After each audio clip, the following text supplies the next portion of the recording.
Laya Healthcare, looking after you always. Proud sponsors of Real Health with Karl Henry.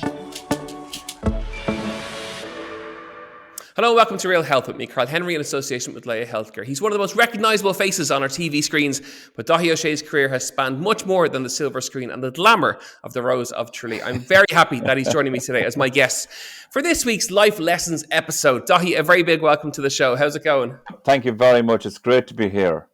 The silver screen and the glamour of Tralee, Dáithí, huh? How's life? Listen, life is great. You know, we missed the Rose of Tralee so much for 2 years, and then it came back in August. And I was a small bit apprehensive going, do you know what? Things changed so much in different ways during COVID, and you're thinking, okay, what's it going to be like now? Is there going to be the same appetite for it?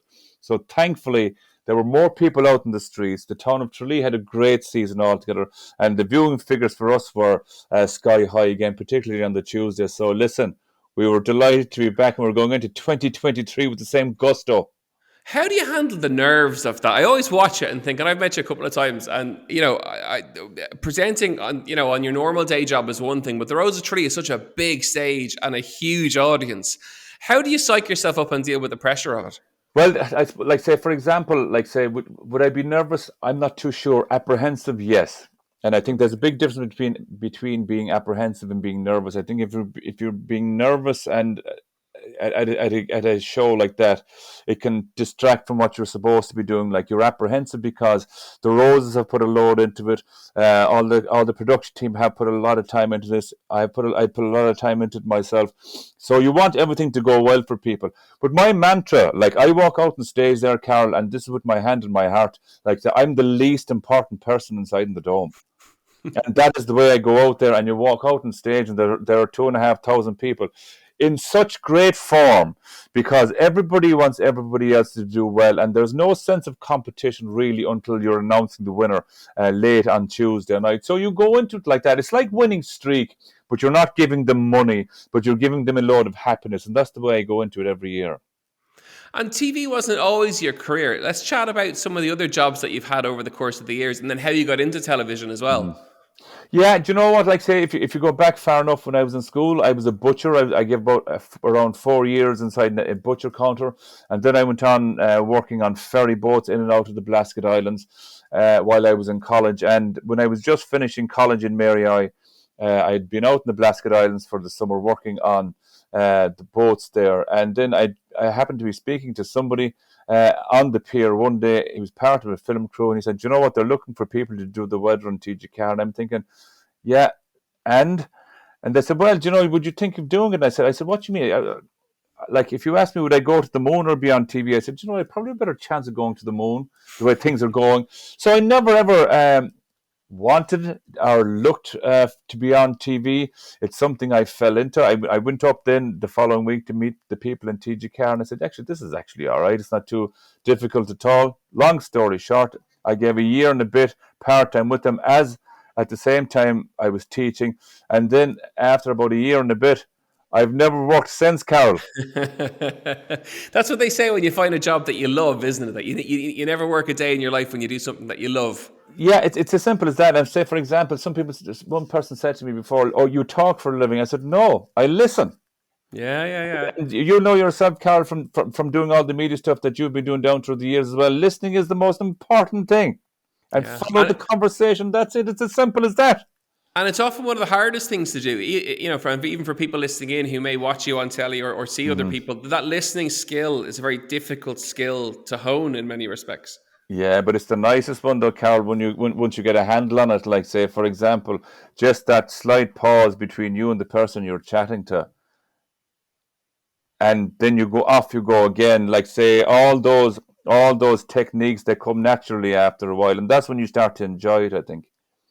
And from the sounds of the jobs that you did before and, the job that you do now, people are a very important part of your life. You love the conversation between people, whether it be on the, heading out to the Blaskets on television, the Rose of Tralee on the stage when you're chatting to the Roses, that you're a people person and you connect with people. Yeah, 100%. I'd say, it's all about people and their stories. Like, people ask me, what does it take to become a TV presenter or a TV host? Well, like, if you don't like people, first of all, you've no business being there. Empathy is another one. And back to the Rose of Tralee thing, you're the least important person there. It's about your guest, and like I say, I think if you have those three things, I might be after saving you 4 years in college. What's the hard? So it all sounds very glossy and lovely so far. And when we do these kind of episodes, I always ask people, talk us through the tough parts of your career when things didn't go your way and didn't go necessarily as you may have wanted them to or worked out, and how do you bounce back from that? Well, I suppose, like say, there's a hard slog. In the beginning, it's a hard slog, and like say, it's like people like say, Love Island started this week. It's a show that I don't watch, but these people will be thrown onto TV last week, right? And all of a sudden, they're famous. So the faster you become famous, the faster it'll go away from you as well. So the hard part, I think, for anyone starting out is that building up slowly. Like I remember going up and down to Kerry for gigs for £100 years ago, and end up sleeping inside in the car because you can't afford you can't afford a hotel. But we all did it. Like we all did these things just to move on and to get a gig and to get you onto the next gig as well. But all that hard work piles onto where you get now. Like, but people ask me, am I at the top of my game? Not a hope in hell. Like I'm still on the way up, like, because I think if you start telling people you're at the top of your game, there's only one way you can go from the top, like, and that's down. And that, it's a really good aspect of that, which is that you have to put in the hard yards, don't you? No matter what your career or what your job is or where you want your job to go, you've got to put in the graft and the hard yards at the beginning. And like that, we've all done. Listen, I remember years ago in the gym, I'd be scrubbing toilets and scrubbing showers and drains. I'm an expert drain cleaner if anybody needs drains cleaned. But that's what you have to do. And that it takes time to build up to where you want to get to. And I think maybe on a societal level, we've lost that a little bit, that people want it almost instantaneously. Yeah, I'm definitely with you on that one. But say, the harder it is to get to place, the more you'll appreciate it, I think, and the more you'll hold on to it. But also, the more you'll have the life skills to deal with things when it's thrown at you. Like say, these people who become famous overnight, like say, they wouldn't have the tools to deal with what's coming down the road in one sense. Whereas they're kind of the old dog for the long road, like he or she'll be able to handle themselves and what comes at them. And, that's a very, very important thing as well, Karl. It's just like you with fitness. Like, you don't go into the gym the first day and run the legs off yourself because you're going to hurt yourself, and it's the step by step when it comes to fitness. And it's the same thing when it comes to other approaches in life and jobs, and people are the exact same thing. And, is it taking the opportunities that come your way, just saying yes, like you would have done initially, say, to go for that audition, that even though you mightn't think, God, I'm never going to get that, or it's never going to work out, but it's the ability to say, I'm going to go for it. And even if it doesn't work out, that it's okay. But like you have to go into it with a mindset going, geez, this is a bit of fun, or this is just different. I'm not too sure you go into it saying, it's like anything else, Karl. It's like something, if you really want something, I'm not too sure if you're ever going to get it. But if something excites you, something different, be it on TV or being a teacher or being a lecturer or being a nurse, anything, if it excites you, like say, for example, if you're a nurse and if it excites you to go into midwifery, for example, give it a go. And if it happens, that's even better again.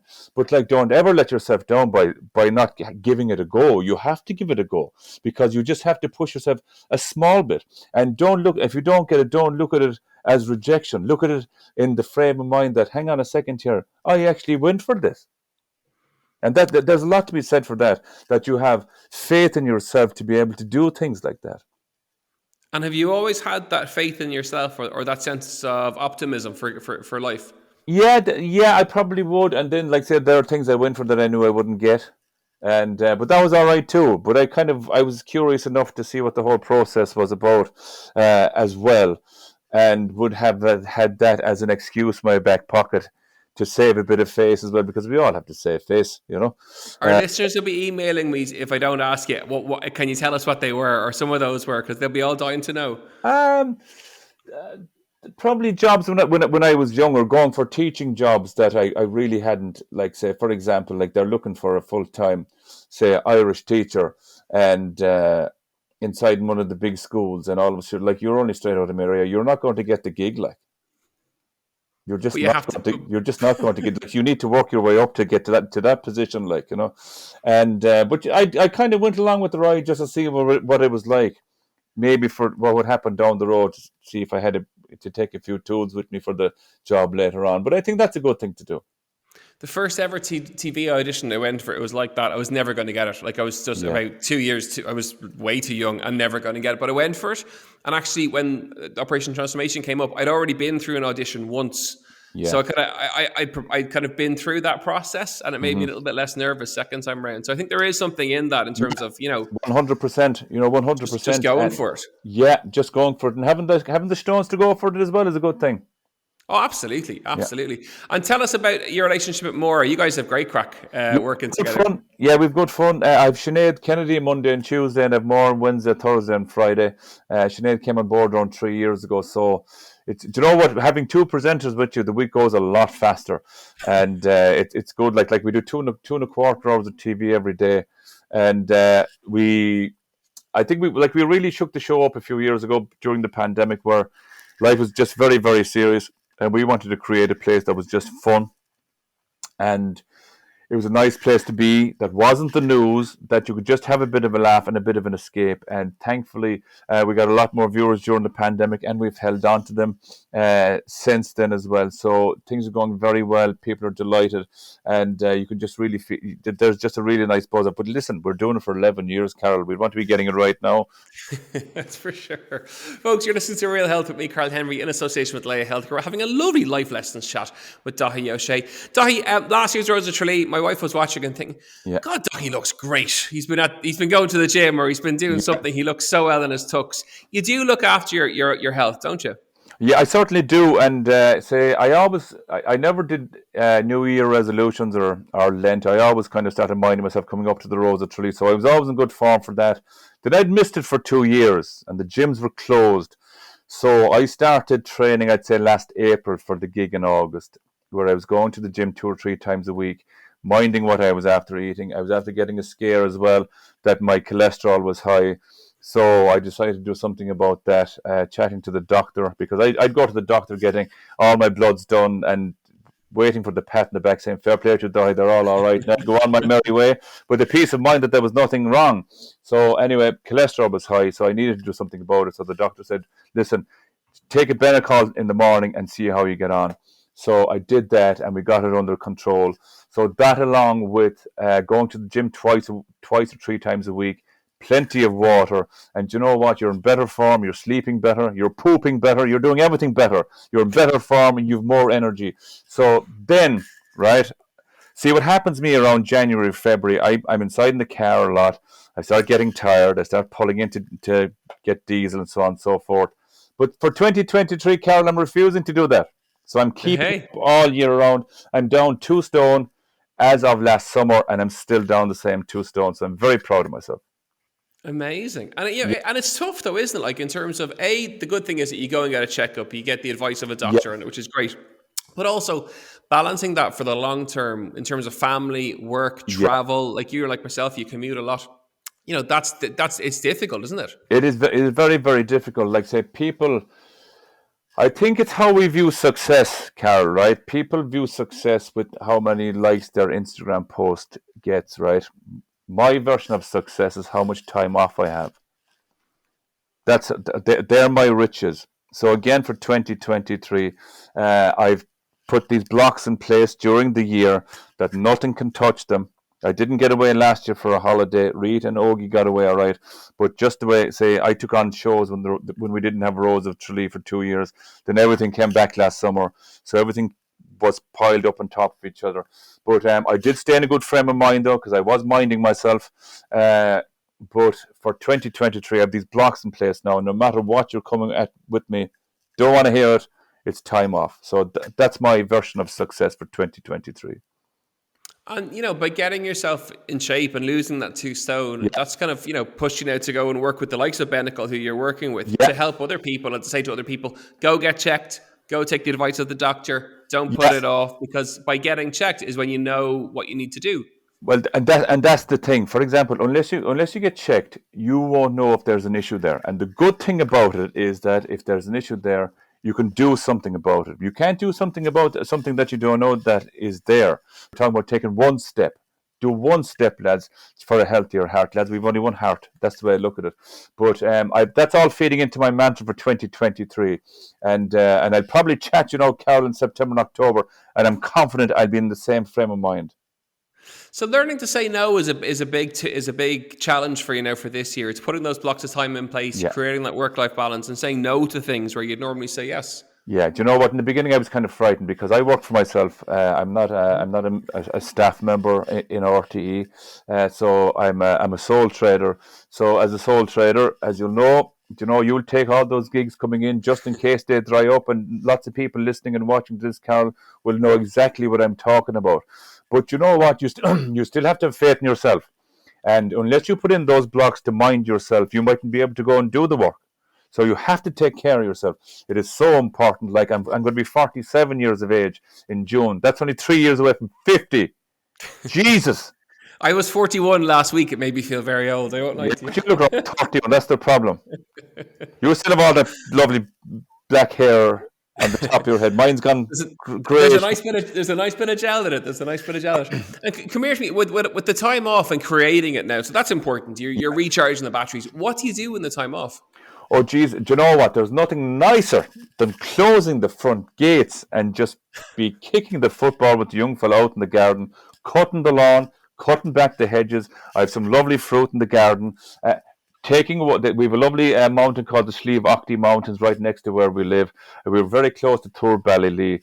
Myself and the boy up the mountain with the two of us for the afternoon.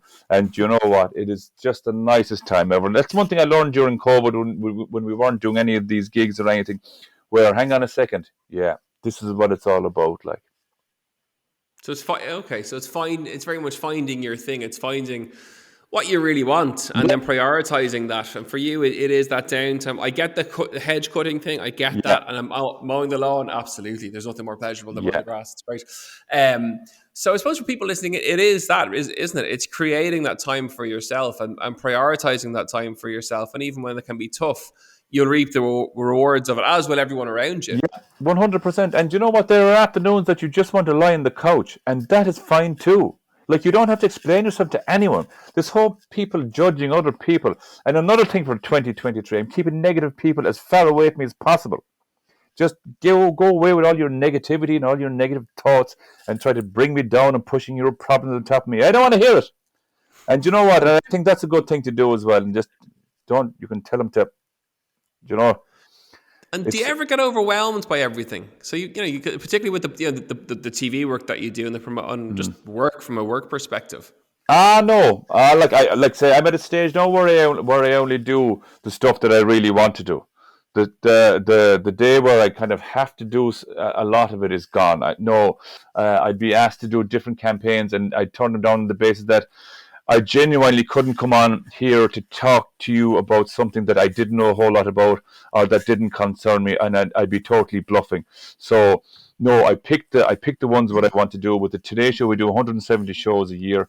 Rose of Tralee. Is that many? Yeah. The Rose of Tralee is there. Do a show. I do around 3 series for TG Carden as well during the summer, but we block all them together. Their shows are like doing, I believe in the Irish language. I believe in having fun with the Irish language. So yeah, I'll do the stuff with TG Carr. So I only do stuff that I enjoy doing. And when you're doing stuff that you enjoy doing, do you know what?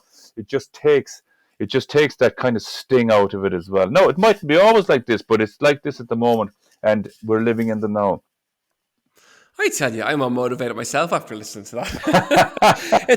But this is why we love catching up with people, because people are really interesting. And often when we do lessons of life episodes like this, we get to see a side of people that people don't get. And it's refreshing, and it's been great to catch up with you. I've really enjoyed it. So look, we will see you on, or she will see you on the Rose of Tralee. The very best of luck with everything. It's been brilliant chatting to you. Folks, that is it for another episode of Real Health with me, Karl Henry, in association with Laya Healthcare. You know where we are, at Karl Henry PT on Instagram, realhealth@independent.ie. If you've liked what you listened to, don't forget to rate and review. Every single rating and every single review helps. And we'll see you next week for more Real Health. Slán go fóill. Laya Healthcare, looking after you always. Proud sponsors of Real Health with Karl Henry.